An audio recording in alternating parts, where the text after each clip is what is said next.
राम राम दोस्तों, जय बाबा नीम करोली महाराज जी की। आशा है कि आपके ऊपर भी बाबा नीम करोली जी की सभी देवी देवताओं की अपार कृपा होगी।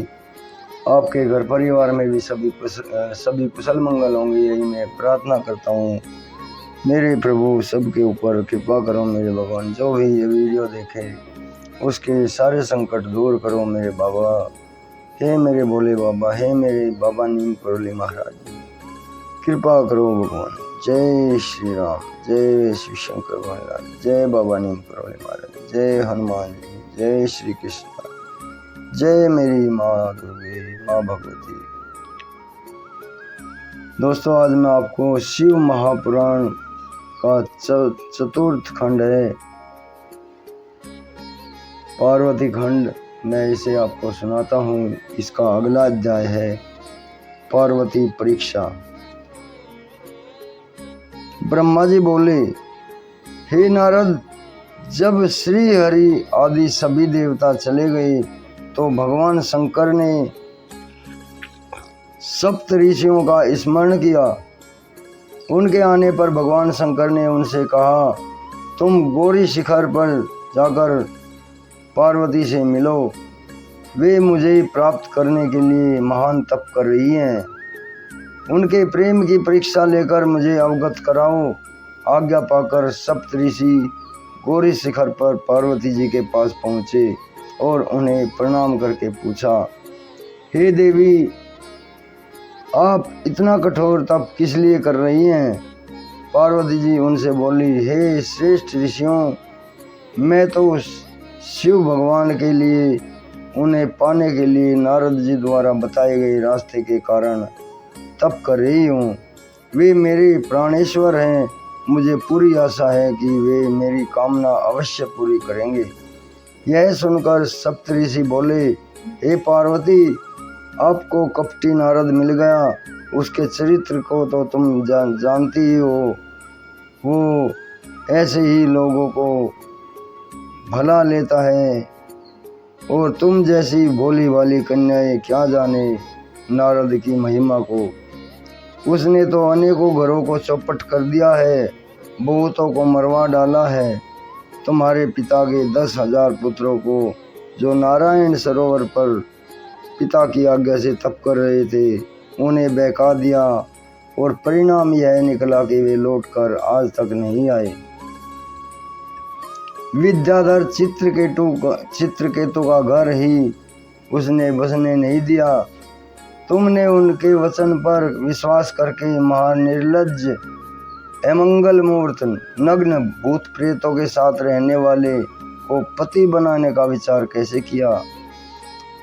उसने पहले दक्ष कन्या सती को कौन सा सुख प्रदान किया था? वह बेचारी अपने पिता के यज्ञ में जाकर भस्म हो गई थी। वह नारियों से अलग रहने वाला तुम्हें क्या सुख प्रदान करेगा? तुम हठ छोड़कर घर चली जाओ।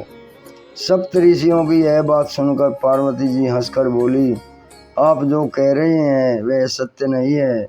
मैं पर्वतराज की पुत्री होने के कारण कठिन से कठिन तप से नहीं घबराती। नारद जी ने तो मेरा परम हित किया है।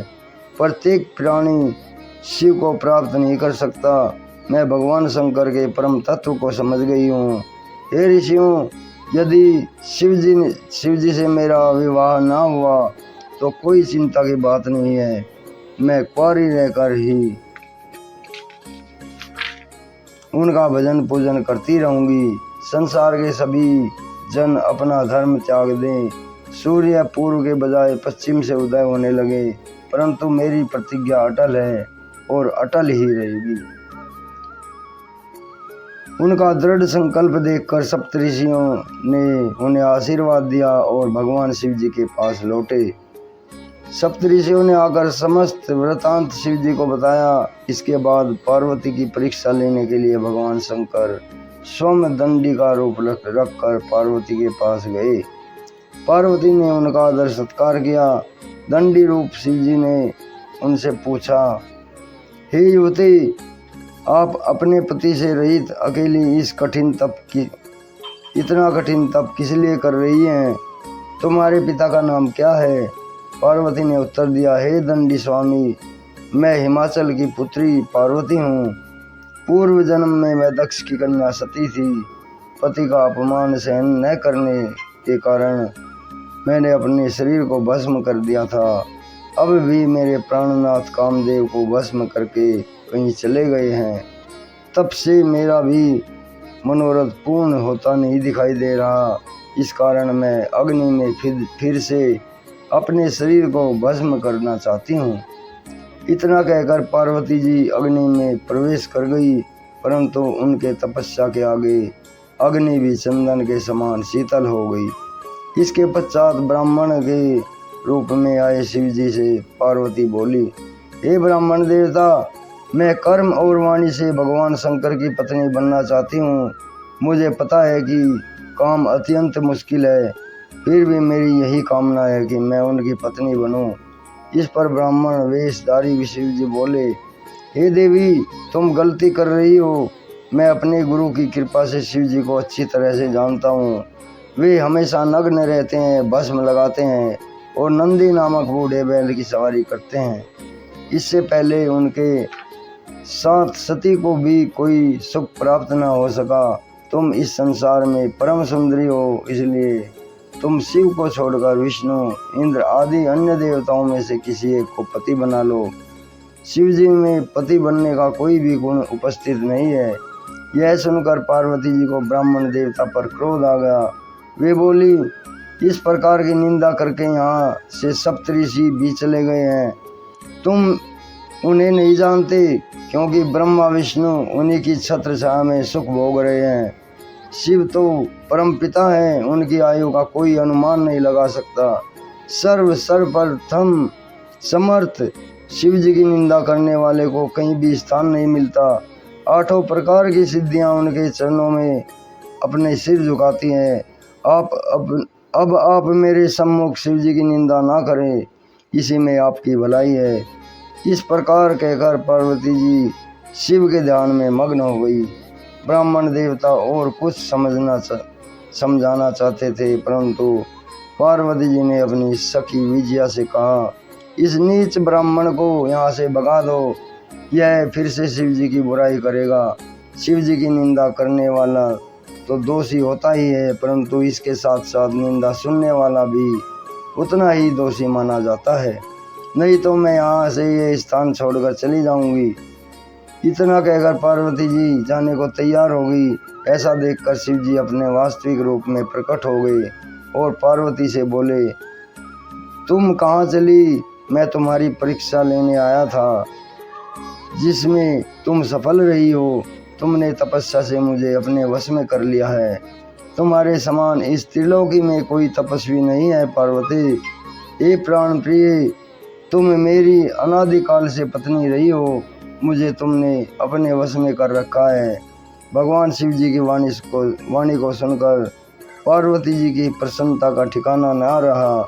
वे बोली, हे प्राणनाथ, आपने मुझे क्यों बुला दिया? आप मुझे पत्नी के रूप में स्वीकार करने की कृपा करें। मैं यह सब वृतांत घर जाकर अपने पिता से बता देती हूँ। आप मेरे पिता से मुझे अपनी पत्नी के रूप में मांग लें। इस तरह पार्वती जी भगवान शिव जी को प्रणाम करके चुप हो गई। शिव भगवान तथास्तु कहकर कैलाश को लौट गए।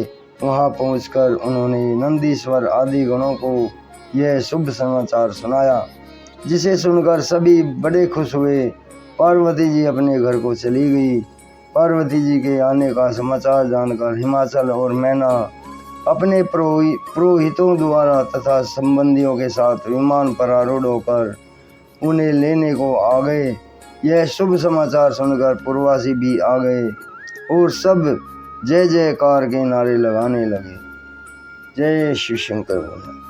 दोस्तों, ये शिव महापुराण का चतुर्थ खंड था, पार्वती खंड।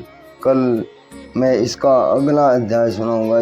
पहला खंड था शिव, ये पार्वती की परीक्षा थी पहले खंड में, जो आज आपने सुनी है। अब होगा शिव माया का वर्णन। अभी आज्ञा लेता हूँ दोस्तों। सभी देवी देवता आपके ऊपर सदैव कृपा बरसाएं, यही मेरी प्रार्थना है। मेरे प्रभु मुझे कुछ नहीं चाहिए, मेरे भाई सभी सुखी रहे, इसी में मेरी सफलता है, मेरी भक्ति है। जय शिव, जय राम, जय बाबा नीम करोली महाराज।